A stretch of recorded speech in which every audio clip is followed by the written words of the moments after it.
I expect Cleveland to play a very competitive game. They're in a fight for playoff positioning, and they have arguably the best player in the league. So it's going to be a very competitive game. Are you surprised at how consistent and great LeBron plays night after night? I don't know. I say this about a lot of great players. It's that I'm not necessarily surprised. We've kind of come to expect greatness out of those type of guys. But he's a remarkable player, and he's been doing it for a long time. Have you noticed Dame's confidence rising in the last month with how well he's played?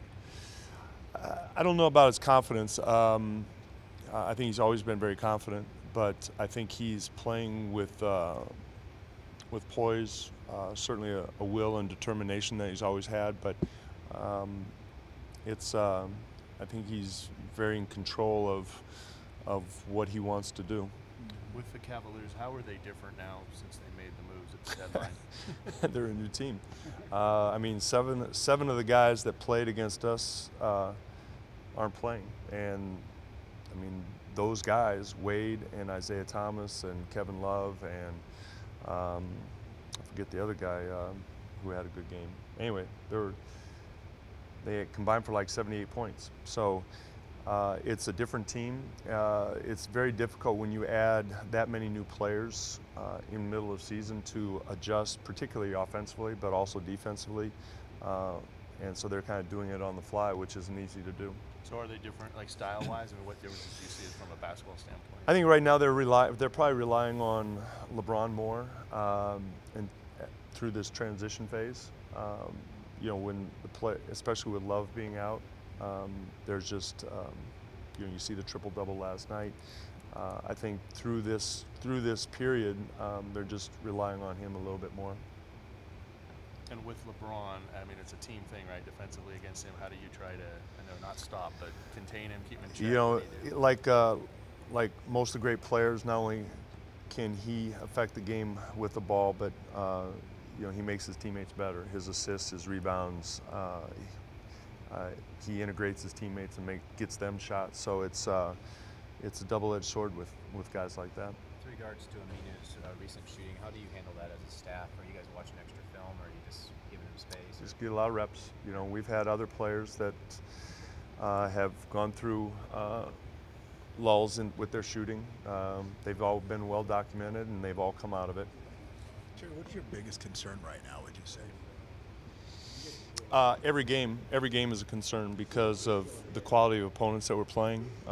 You know, almost every team that we're playing the rest of the way is a playoff team, and they're all playing for something. So in a way, that's a good thing because we'll keep our edge. But I don't know if there's one thing that is more important than the other. I think we've been playing good basketball, and sustaining is probably the biggest.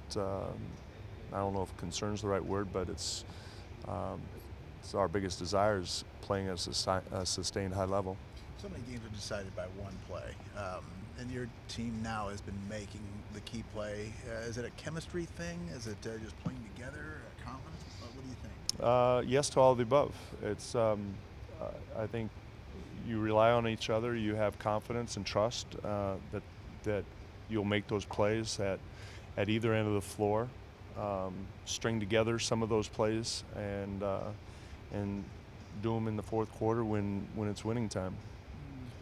You've told us that you and your staff obviously have worked with Nurk on finishing and everything, but Dame has talked to us too about how he spends some one-on-one time with you, so watching film on the plane. Is that unique to have a player, kind of coach up another player like that? I don't know if it's unique, but it's certainly noteworthy.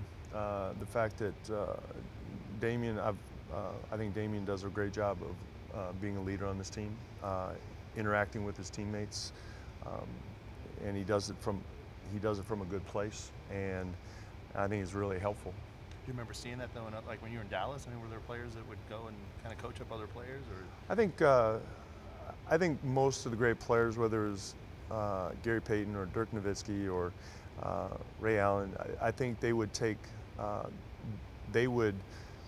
in one way or another communicate to younger players and try and help them.